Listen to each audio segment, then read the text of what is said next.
Hello, everybody. I'm Michael with the Riverside Medical Clinic Charitable Foundation, and I am the new program coordinator taking over from Megan. I want to introduce Dr. Amy Day. She's coming to us. She has been over 15 years of experience helping other women with endo. Dr. Amy Day is passionate about broadcasting the treatment options available to millions of women who struggle with this, with endo. Dr. Amy received her doctorate in naturopathic medicine from NCNM in Portland, Oregon. So I will let her take it over from here. Dr. Amy, it's all yours. Okay, great. Wow, wonderful. Thank you so much for having me here, and so great to connect with the women here. So we can go ahead and get started. Will I be controlling the slides, or? You should be able to go ahead and take control of them.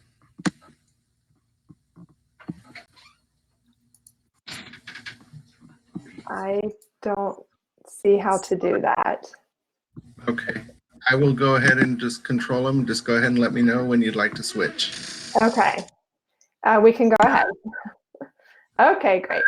So just to give a little overview of what we're going to be talking about today, I'll introduce myself just a little bit more, but thank you for that. And then we're going to get into just endometriosis fundamentals. I'm going to go pretty quick through this section. I realize that that the women here are diagnosed with endo and already probably know a fair amount, but it's always good to make sure that you're up on understanding your diagnosis and what's going on. And then I will go into the multifaceted view of endo. Many people are, still coming around to learning and understanding, and in science even, we're still learning so much about what endo really is. And in my experience of working with women, and in my own personal experience, just realizing that there's this multidimensional approach that really makes a difference for a holistic treatment. We'll go quickly over conventional treatments. You're probably familiar with a lot of those. And then we'll go through a toolbox of natural treatment options. Hey, Michael, I wonder if you could mute yours while I'm speaking, because it's echoing a little bit in the background, if you're able to.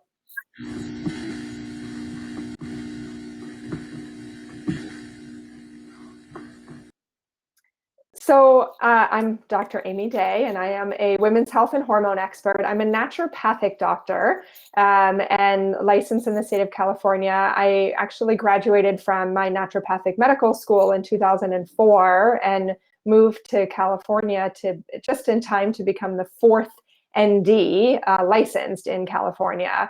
We've been at the cutting edge of the natural health movement and women's health in particular, and have a very keen interest in endometriosis specifically. We can go to the next slide.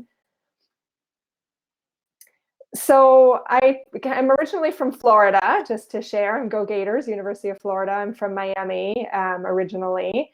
And I am now in Berkeley, California. I'm the founder of the Women's Vitality Center. And I love to speak and write and educate and help women. I have an online wellness program that supports women all over. And then we have our private practice in Berkeley. Next slide.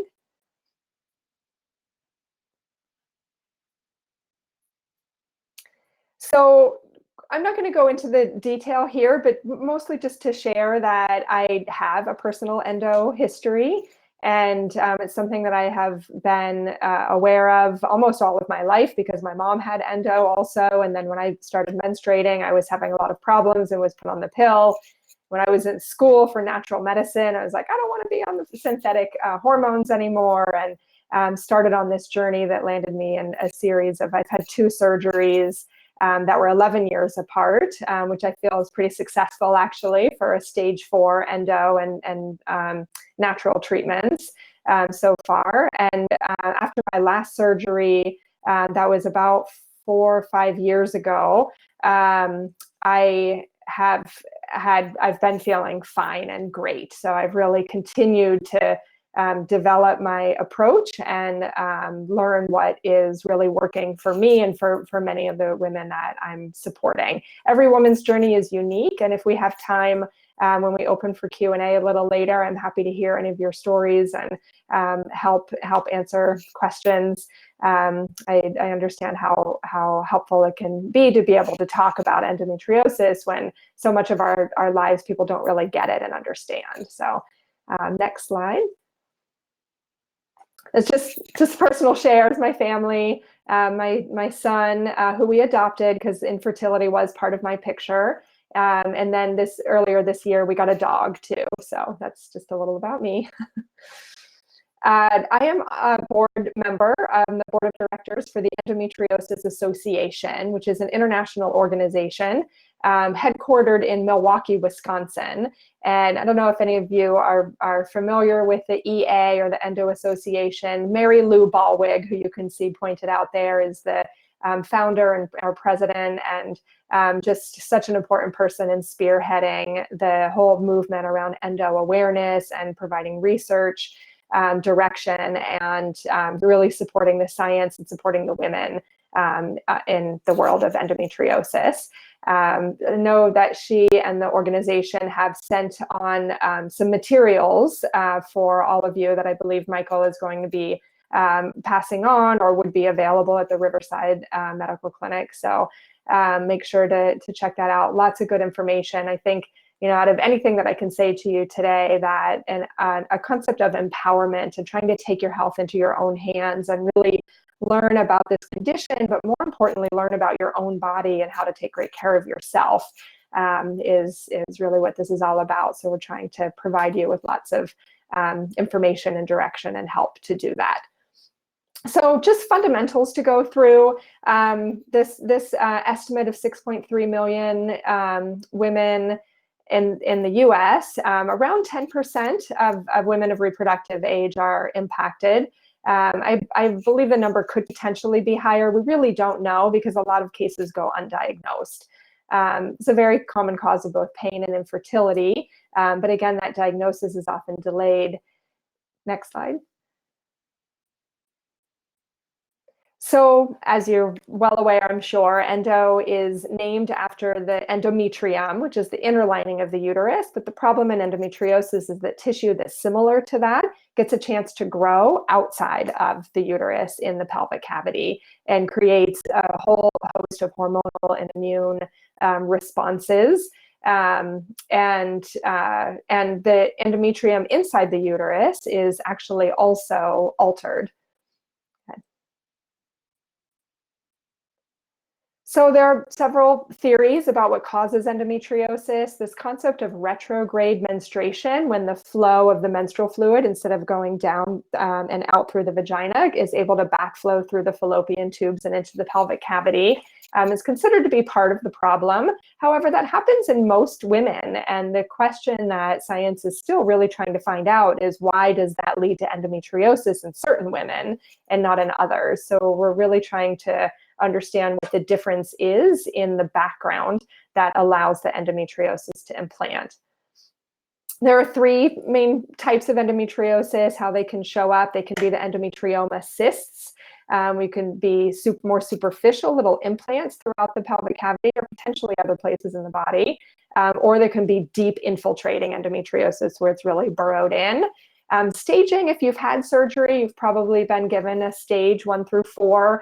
Interestingly, though, the staging is not correlated with symptoms. So it's a surgical staging. It's, you know, the surgeon can look and see where the implants are and how deep they are and how big any cysts are and kind of stage it based on that. But that doesn't truly tell us what the severity is for that particular woman or what her experience is going to be. I'm sure you're well aware of signs and symptoms. Some of these slides I know we're going to go through really quickly, but very happy to share the whole slide deck with you. So just know if it feels like we're going a little fast with any of these, that there'll be a chance at the end to just send me an email and I will absolutely send you the whole slide deck so you have that for reference. Go ahead.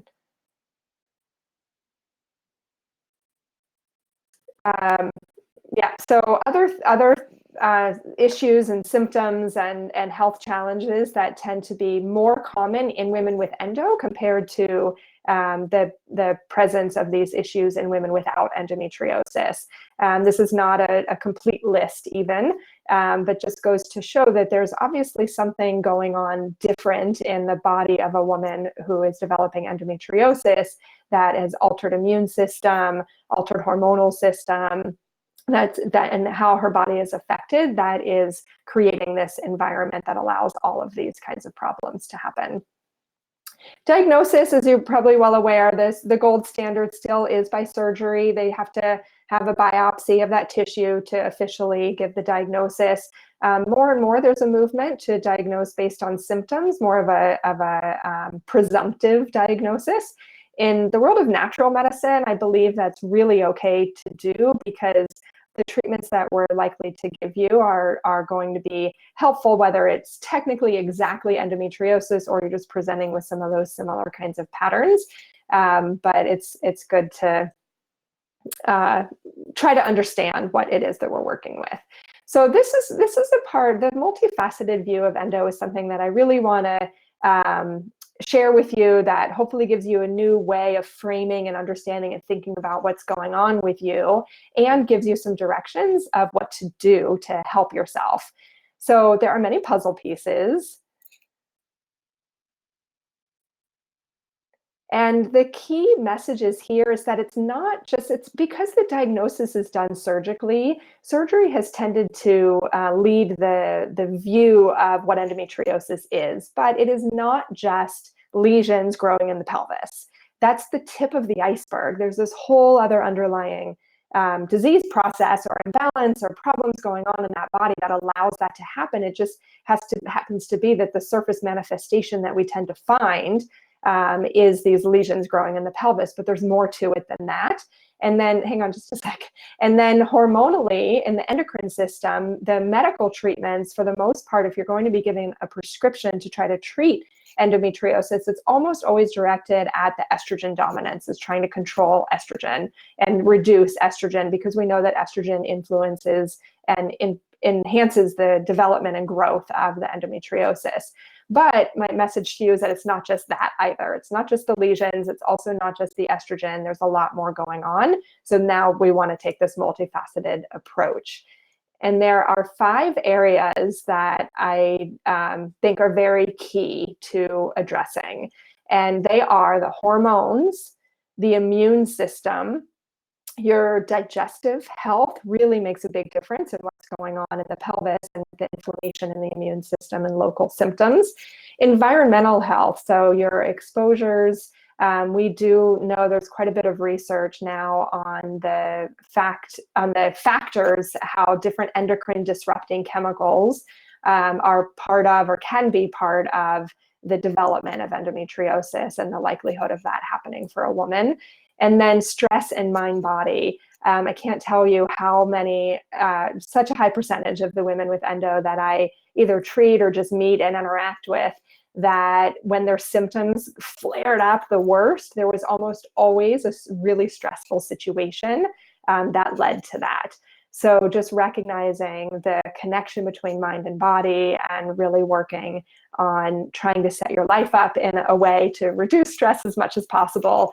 There's always stress, but there's how do we let it, how do we let it get to us and how do we relieve it, can really be an important factor in trying to manage our endo over the long run. So in terms of the hormone balance, I mentioned earlier how it's pretty widely accepted. It's estrogen driven. So the hormonal therapies are usually trying to lower estrogen or increase progesterone. There's that balance between the estrogen and the progesterone. Other hormone issues with the adrenal system, the thyroid, are also very common. And oftentimes the periods of our months or lives where estrogen dominance tends to play out, like PMS and in perimenopause, can be a time where endo symptoms get worse. Pregnancy and menopause are a time where our hormones are in a very different state. And some people think of this as cure for endo, but it's not a cure. But it does tend to bring relief, either during pregnancy when you're not cycling or post-menopause, once the hormone levels are down and you're not having that triggered stimulation every month. But again, there's all the underlying factors that we do need to stay aware of and make sure that we're taking care of our health and our lives, or our health over the length of our lives, even post-menopausally, because of the immune system and other kinds of issues that could make us prone to other concerns. So the second of the 5 keys is the immune system, and really trying to work with managing the inflammation and the whole immune dysregulation that happens, that is part of the development of endometriosis to begin with. And then also, once we have endometriosis, it kicks off all of these inflammatory cascades where we're having all these irritating chemicals in our pelvis that can cause so much pain. Yeah, and yeah, the autoimmune connection is an interesting aspect, that a lot of women with endo, part of their immune dysregulation makes them more prone to have autoimmune diseases as well. Okay. An interesting aspect of this immune system component, and one of the ways that I as a practitioner have learned to really think about the treatment plan that I'll come up with for a woman with endo, is that endometriosis actually has many cancer-like properties.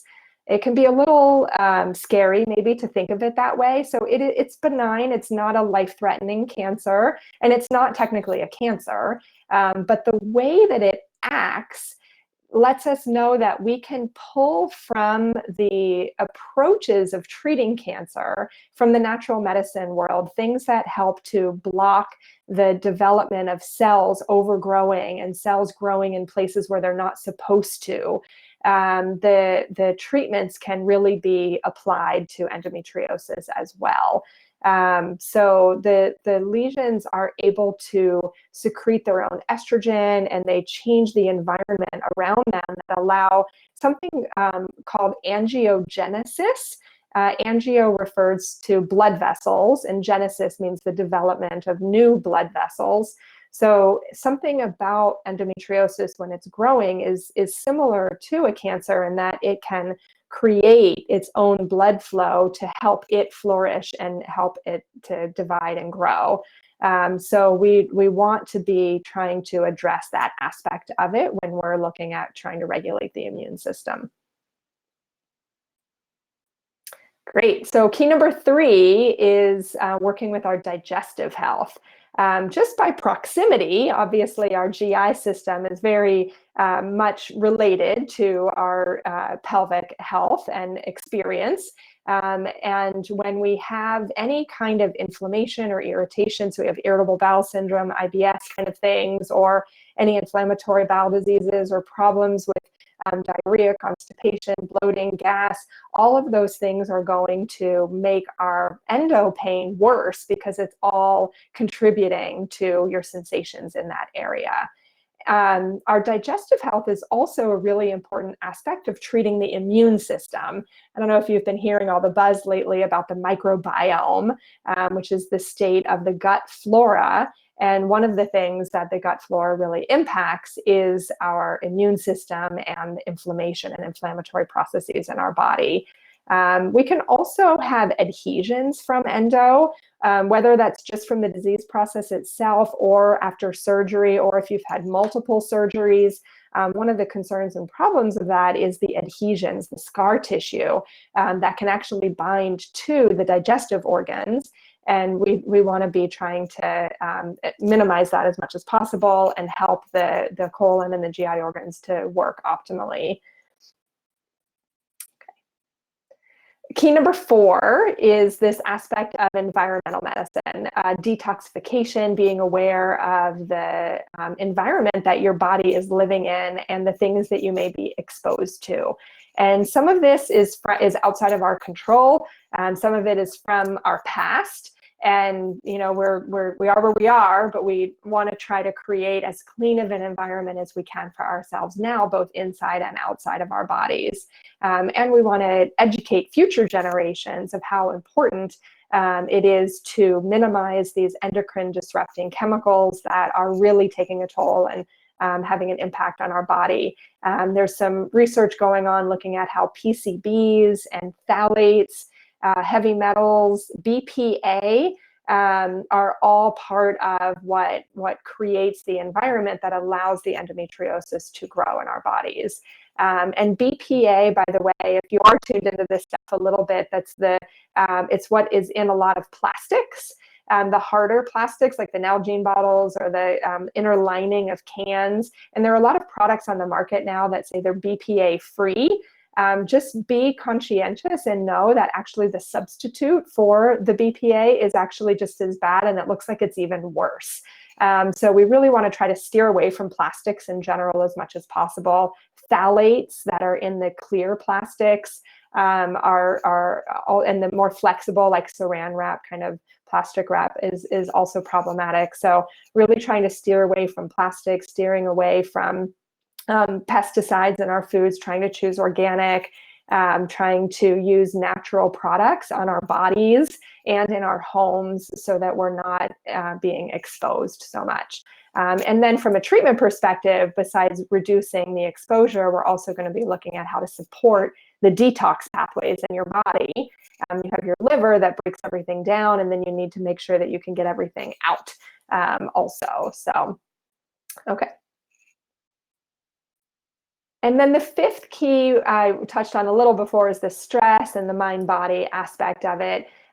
Definitely when we're under stress, we're more likely to be producing all of these pro-inflammatory cytokines, is the name for like an inflammatory chemical that produces pain. And it's can be really challenging living with endo. We don't have a lot of understanding in our lives usually. From the people around us and our work situations. Talking about our period problems tends to be kind of taboo in society, and it can be difficult. Also, if you're busy and trying to balance the life of working and being a mom, or kind of just trying to do all the things that you do, it can be really hard to find time for self-care, but it's really, really important to do so. It's one of the things that I really specialize in and make a point to offer to women is how to take great care of yourself, to have it take the least amount of time possible and have it be really easy. So we can just have it working on automatic that we're taking care of ourselves. There are some research studies on yoga and certain breathing techniques to help reduce pain. I really think that anytime we can shift out of the fight or flight mode, the other mode for our nervous system is called rest and digest. So we want to spend time and rest and digest, and that's when our bodies heal. We can really tap into our body's wound healing and inflammation management and hormone regulation. It's just such an important state of being. So we need our sleep, we need our rest, we need our downtime, even if it comes in little bits and pieces as we go through the day, where we take a deep breath every now and then. So we need to put these pieces together. These 5 keys are really where the magic comes together and making a big difference in helping women with a successful holistic care plan. So go ahead. So quick overview of the conventional treatments. I'm not going to spend too long here. First off, the medications that you've probably been offered or could be available to you. Pain management is definitely a priority, and figuring out what can help you. So on the conventional medical side, it's usually recommending NSAIDs. One tip is that if you do need to take things like ibuprofen or something like that to help with your period pain, I really recommend starting it before your period begins, if you can. I know sometimes it comes as a surprise, but if you know when your period's about to start, starting a day or two beforehand can really help everything be more effective in the ability of that medication to be pain control. Sometimes once the pain and the inflammation and cascade has gotten into full swing, it's really hard to back it down. But if we can prevent it from flaring up and being so painful. So if you're dealing with a lot of pain on a monthly basis right now or on a regular basis, just know that tip. Hormone therapies, oh, hang on just a sec. Hormone therapies, again, we're looking usually at trying to regulate that estrogen and progesterone balance with decreasing estrogens or maybe giving the progestins. Birth control pills are very common. Fertility treatment certainly can come into play if that's a goal for you. There's caution though, because a lot of the fertility treatments actually hyperstimulate the ovaries. And for women with endometriomas, that can actually make things worse with the endometriosis. And implantation rates, if you're going the route of IVF, it's harder to get pregnant when you have endometriosis if you're having that difficulty. It's only about a third of women with endo that have fertility struggles. So some women get pregnant and it's not a problem at all. Again, I think that's an important area of research. What's the difference? And what is it that helps? So pregnancy is not a cure either. There's actually a statement from one of the World Congresses on Endometriosis a year or two back that's trying to get this idea out, because unfortunately a lot of doctors still will actually recommend pregnancy, like as if it's a treatment for your endometriosis. That's appalling to me. I think that bringing a new human being into the world has so many factors that you need to be considering. It really shouldn't be just off the cuff recommended by a doctor as a treatment option, especially because it isn't. It doesn't actually work. You may have less pain and less issues during the pregnancy, but if you're not addressing the underlying issues, you're probably going to have just as much problems afterwards. So it's maybe a little break from having the periods, but some women actually, their endo pain is worse during pregnancy. So it's a misconception and definitely should not be given as a treatment recommendation. There's research going on all the time for new treatment approaches. And then surgery is the other standard from conventional medicine. So next slide. Another thing that gets widely spread that's just not true is the idea of hysterectomy being a cure for endometriosis. I see a lot of women, maybe if they're trying natural treatments or they're trying to just manage with other things and kind of had this feeling like, well, if nothing else works, then I'll just go ahead and get the hysterectomy. With the idea that like that's the end-all solution. And unfortunately, it's not, because the hysterectomy removes the uterus, but endometriosis is all the tissue that's outside of the uterus. It's the immune system imbalance. It's the hormonal imbalances. It's all these other things that are going on. And a hysterectomy alone, it will bring relief for some women for sure, especially if it's done well in a surgery that also removes the implants of endometriosis throughout the pelvis. But it's not a complete cure because there's all the other things going on underneath the tip of that iceberg.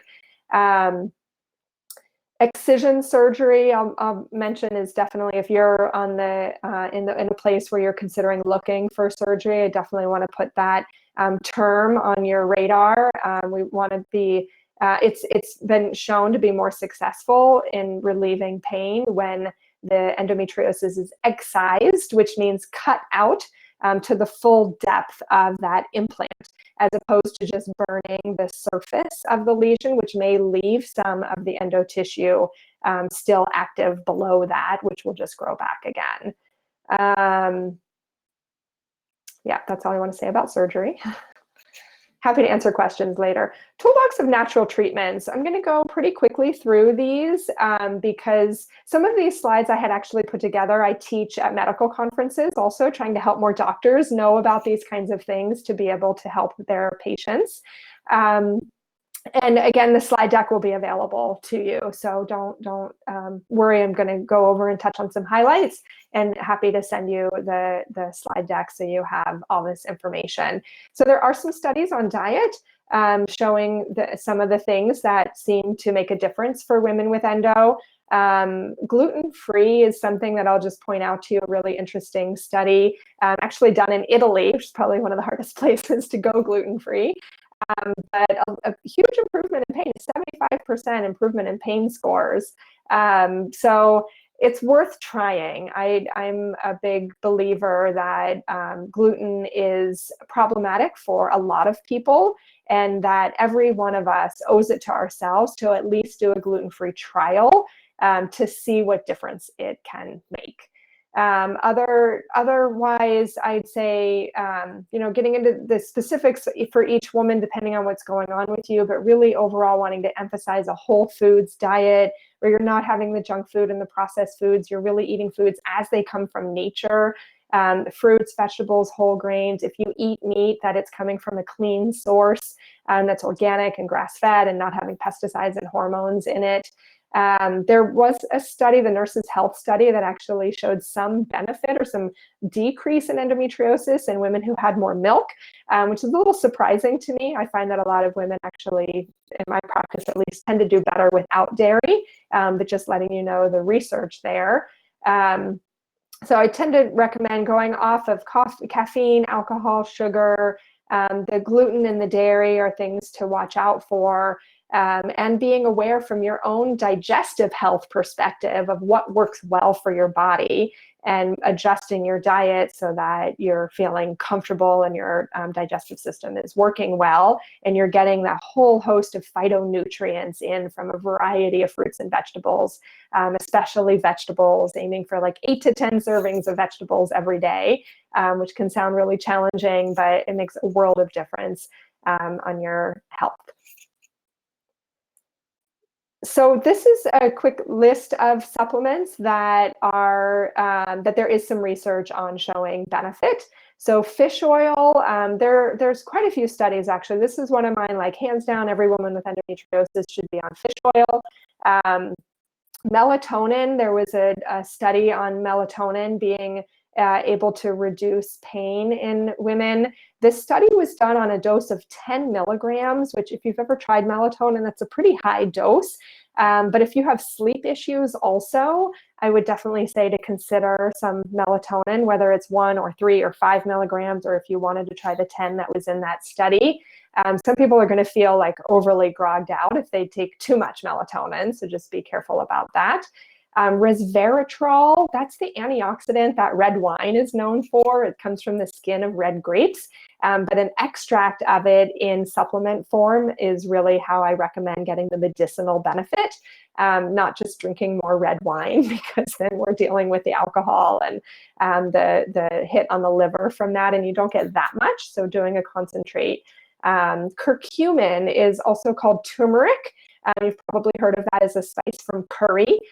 So that is really well researched. There's some good research in endometriosis, and it's also highly researched in the cancer oncology world for having the kinds of impacts that we want to have in endometriosis, stopping that growth of the cells, managing the inflammation, allowing the immune system to clear the cells out. Likewise, green tea is similar in that category. Quercetin is another like anti-inflammatory antioxidant that can help reduce endometriosis lesions. N-acetylcysteine, or NAC, it is sometimes called, has a good study on it in dosing in women. Some of these studies are in either animal models or more of like lab petri dish kind of models, but a few of them are in humans. And NAC is one that does show some real promising benefit. And then DIM, D-I-M, is another supplement that helps your body to detox your estrogens. So we're helping that detox aspect from the environmental, and then estrogen specifically helping the pathways that break down your any excess hormones that you may have. Now, the next set of slides is the details on each of these things. So we're going to go through them quickly. They're just in your slide deck if you need them. So the omega-3s, the fish oils there. We can go to the next. Yeah, this is the information about melatonin. We can go to the next. Resveratrol, curcumin. I should have had you flip through these as I talked. I forgot this was here too. But I wanted you to have the information if you're a sciencey kind of person, or if you just like to understand more here's that information for you. Pause here for a second. I'm actually realized a couple slides ago it talked about genistein. This is something I'll just touch on and happy to field questions on too. But soy, a lot of people have this question like, is soy okay? Because it is a phytoestrogen, and here we're trying to reduce our estrogens. But actually, based on the research, it shows that soy can actually lower the risk.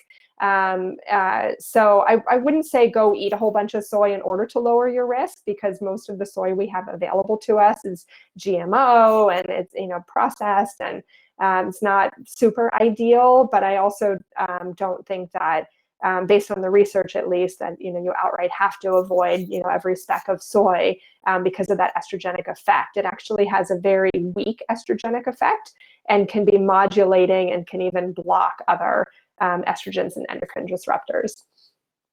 So if you tolerate it, it's not necessarily a bad thing to have a bit. Vitamin D also, there's a little bit of back and forth on the research, but overall it's looking like, yes, vitamin D status of getting your vitamin D up would be helpful. So you can go to the next slide. When we have higher levels of vitamin D, that helps our immune system to work better, and that's going to be helpful. You can go to the next. I already talked about NAC and DIM. Go ahead.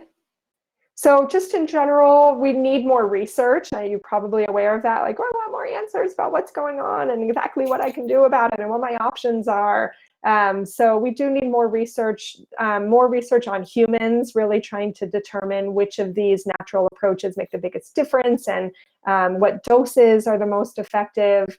We want to look at any natural substances that are anti-inflammatory, antioxidant, anti-angiogenic, anti-cancer, pro-apoptotic. I didn't explain that before. That's about being able to clear the cells out. If there is a little bit of growth, that your immune system can find it and clear it out.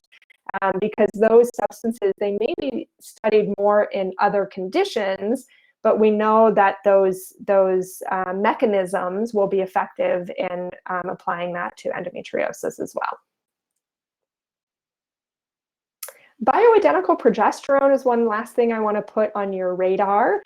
That is in contrast to the synthetic progestins that are sometimes used to treat endometriosis. The bioidentical progesterone is the exact identical chemical to what your body produces naturally. And for many women with endo, we have this high estrogen tendency, but we're not producing enough progesterone, or our progesterone isn't working because there's progesterone receptor resistance. So even though you might have some progesterone there, it's not able to bind to the receptors and have the impact that we're wanting it to have.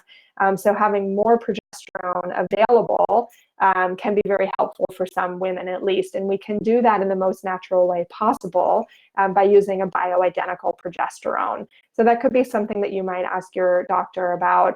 If you'd rather not go on the birth control pill with the synthetic hormones in it, bioidentical progesterone could be an option. The other issue with birth control pill is that you're getting estrogen along with it, with the progestin, but it's really the progestin that we're wanting for our endo.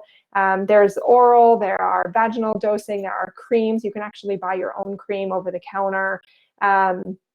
So there are different options to help. Naturally, we tend to produce our progesterone in the second half of the cycle. So typical dosing, if you do pick some up or you talk to a doctor about it who's not really thinking necessarily about your endo, but just generally how progesterone is prescribed, is to begin it at ovulation, like around day 14 or 15 of your 28-day cycle. But in endometriosis, sometimes it's helpful to start the progesterone earlier because there's an estrogen spike that happens right before ovulation. And if you have noticed a pattern where you have more pain around day 10, 11, 12, 13, and then it kind of eases off for a little while, that could be this pre-ovulatory estrogen spike. And just a pearl from my own practice is that I have seen that starting progesterone around that time can help with that. If you are trying to get pregnant, progesterone can be very helpful and supportive, and it's actually Prometrium is the name of a prescription medication that is bioidentical progesterone. is often recommended in fertility protocols. But in that case, when you're trying to get pregnant, you do need to wait until after you've ovulated and then begin the progesterone. And that's all I'll say about that. So a few other things to just say, other than the diet and the supplements and the 5 keys approach that I've shared with you. Castor oil packs is something that is a traditional historical part of naturopathic medicine. That if you haven't heard of or haven't tried this, it's a really nice soothing practice that you can do for yourself, where you take a bit of castor oil in the palm of your hand and rub it onto your belly, and then cover that area with an organic cotton cloth, and then put a heat pack on top of that. I love to use one of those old school hot water bottles, like those red rectangular hot water bottles you can pick up at any drugstore, and fill that with warm water. The weight of that and then the heat that lasts a long time. I think it lasts longer than like those little neck warmer things that you heat up in the microwave, but that can work also. So that is a really nice treatment to do for yourself. It's very soothing. There are a variety of botanicals, so that's herbal medicine. I don't have the time to get into all of it right now, but if you're into herbs, you can certainly look into things that are going to be addressing hormone balance and helping to support any other symptoms that you may have going on that help your body to be more balanced. Topical essential oils have made a big difference for some people, so that's something to look into. Acupuncture and traditional Chinese medicine can be very helpful for pain management, regulating the immune system and the hormones and the cycle. Pelvic physical therapy is definitely important to have on your radar. If you have local symptoms and pain, working with a physical therapist who specializes in pelvic floor can really help to address the patterns of pain that we can get really stuck in, and help to provide a lot of relief and healing, as well as working with things like the adhesions and trying to help restore the function to the pelvic floor. Yoga is very helpful, mind-body practices, any kind of hands-on work like Mayan abdominal massage, or there's something called Qinate Sang as part of Chinese medicine, or visceral manipulation. It's any kind of body work that has some expertise in working with your organs and your abdomen and your pelvis. And then be educated about the things that you're putting in and on and around your body. Something like the website ewg.org can be very helpful. It stands for Environmental Working Group. That's a great place to look up information about home and beauty products, look up information about which foods are the most important to get organic because of their use of pesticides. So informing yourself, and some of the resources that the Endometriosis Association has shared with the Riverside should be very helpful for you in that as well. So encourage you to find a caring provider, someone who's really listening to you and believes you and considers the whole picture of what's going on with you as a person, and with any other aspects of your health, not just the endo. Someone who's really empowering you, offering you options, and partnering with you as you go through this journey of figuring out how to live with endometriosis and take great care of yourself.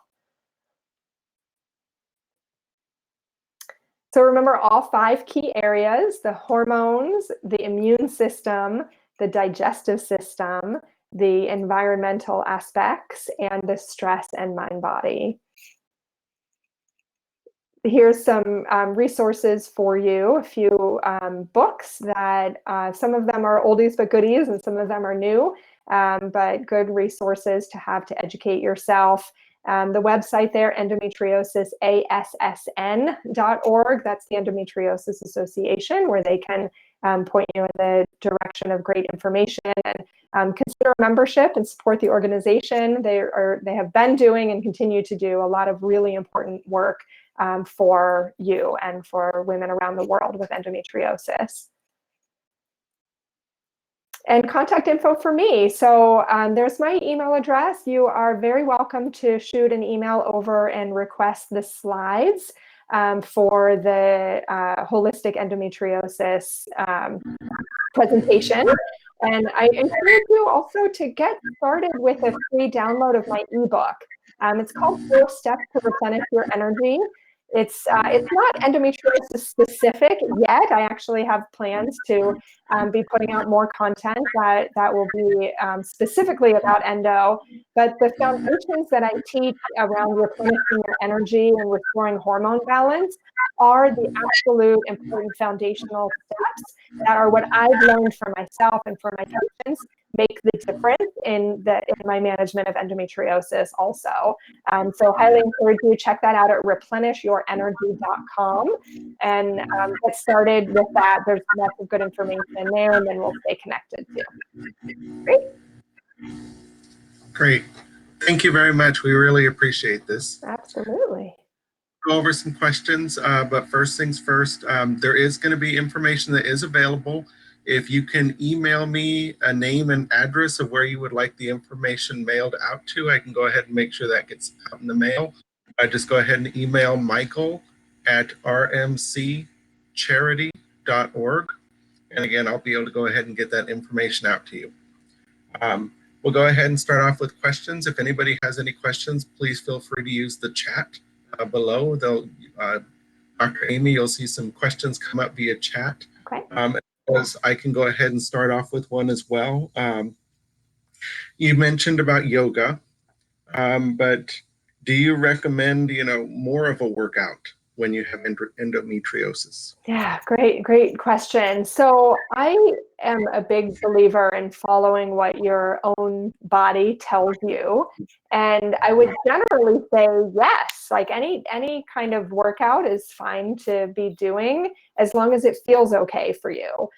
So for some women, if they do more vigorous exercises. I remember going for a run one time many years ago when it's what led to me realizing I had my return of my endo and I had this huge cyst on my ovary, but I didn't know that at the time. And I was going for a run and it just was so acute, the onset of pain, that I was doubled over at a park bench and like really wondering how the heck I was going to get home. This was before Lyft and Uber. So there are cases like that where if you jostle things too much in your pelvis, that might create pain for yourself, in which case, obviously, you don't want to do that. But aside from that, I would say, yes, you definitely want to be working out. You want to be keeping your body strong. That's such a great stress relief. It's a great way to help manage inflammation and help your body to be strong in many ways. So, and the mood benefits of exercise, it'll help you sleep better, which is going to help you heal better. So definitely a fan of doing the workout as long as it feels good to you. One thing that I tell a lot of my fatigue patients is that sometimes we can think like, or if we're trying to lose weight, this is really common, like I got to work out harder. I just got to push myself more. And I don't encourage that because I think we really want to tune in and pay attention to how you feel after the workout. If you're depleted and exhausted in the hours, for the next several hours or day after your workout, that's a sign that it was too much. It's you don't want to push your body too hard. So general answer, yes, but with caveat to listen to your body. Got it. We have a question that came in. How can you manage extra pelvic endometriosis along with pelvic endometriosis? Also, can you still try to get pregnant being diagnosed with both? Okay, yeah, great. So extra pelvic, just for others listening who may not know, it means that the endometriosis is growing outside of the pelvis somewhere. So some women do have that. That's one of those that is certainly not explained by retrograde menstruation. And we need to look at some of the other theories of why is that happening and how can that be. But there's this tissue that's just like the endometrium that's growing in other parts of the body. So when that is happening, my approach is really very similar because in a holistic approach, we're treating the whole body. We're helping to shift the environment in your body in terms of your hormones and your immune system and help to create the health that allows your body to clear that endometriosis wherever it is. So if it's, if there are any symptoms that are associated with that particular location, wherever it is for you, there may be something more specific that needs to be done. But overall, I would just point back to what I just shared of my approach, because all of those things will help the endometriosis wherever it is. And in terms of still trying to get pregnant with both, yes, I don't know of anything that if there's endometriosis growing in another part of the body that changes anything about safety for getting pregnant. So I think you can still try, and maybe you'll be in the 2/3 that it's easy, and maybe you'll be in the 1/3 that it's hard, but it's certainly possible. And as I think I shared that I adopted my mom, I adopted my son. I am an adoptive mom. So I'm a big believer that if you want to be a mom, there is a way somehow, no matter what. But many women are able to get pregnant either easily or with a little help, and certainly something that you can pursue. And good luck. So we have another question that just came in. You talked about retrograde menstruation. Talk about Dr. Redwine's research. I hear that is up and coming.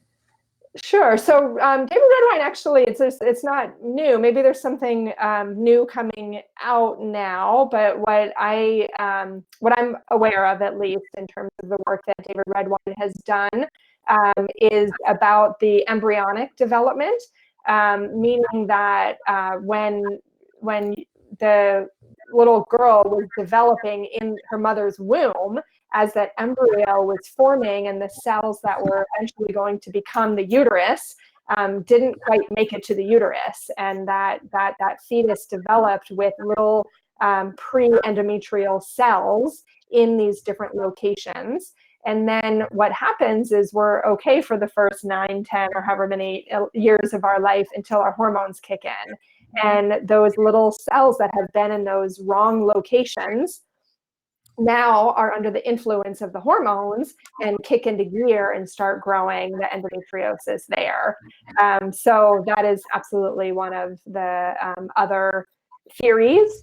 And I think in either case, around that or around the retrograde menstruation, I think the other layer that's really important is the immune system, is looking at what's different in our immune system that allows those lesions to grow.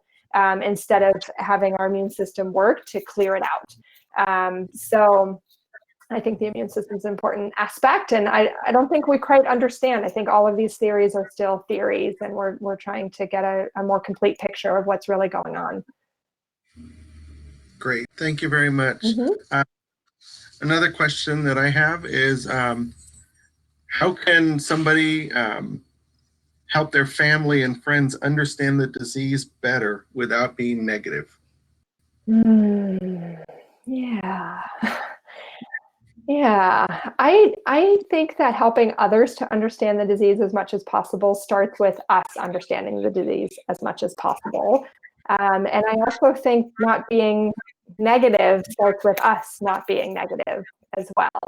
My own experience even too is been up and down. There are times where I'm really frustrated and pissed off that this is going on.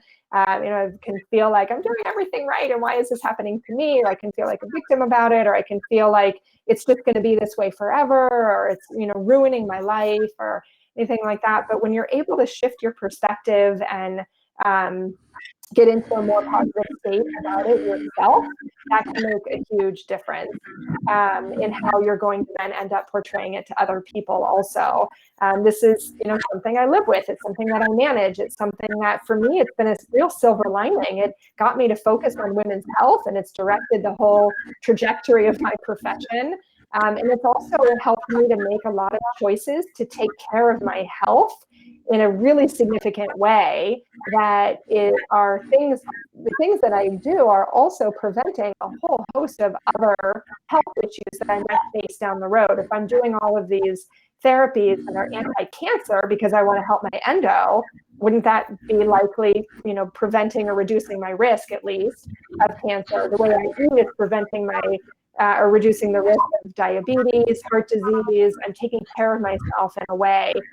So I really see my endometriosis as a gift. And it's been a challenging gift. It's one that's come with its challenges for sure.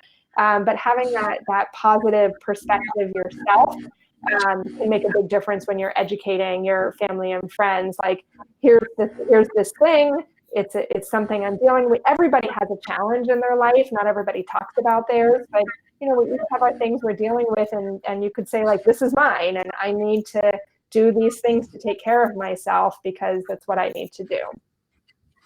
I hope that helps. I could interact a little if there's more of a story behind that, but that's. Thank you. That answered that. Do you have any comments regarding Mueller-Rheosis theory? I see that Carol is who wrote that in. If you could write a little bit more about what that is, or a little description. It's not clicking for me from that name. So I don't have a comment right now, but if you explain a little bit more, maybe we could interact about it.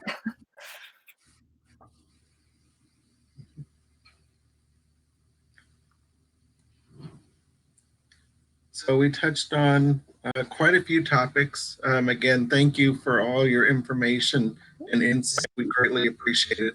Again, a reminder for all of you that are on the call, if you want to go ahead and email me your name and address, I can go ahead and mail out that information that Dr. Amy brought up earlier. That way we can go ahead and get that information out to you. If there's other information you would like, please go ahead and email me as well, and I'll do what I can to go ahead and provide additional information. Great. And if they want this slide deck, email me directly at that support@dramyday.com. That way we can get that out, and then sign up for the download of the Replenish Your Energy, and we'll continue to support you. Okay. Thank you again, everybody, for being on the call. You're welcome, Harmony. Very much. Yes, Harmony, thank you very much. And this concludes our webinar for today. Thank you again. Everybody have a great day.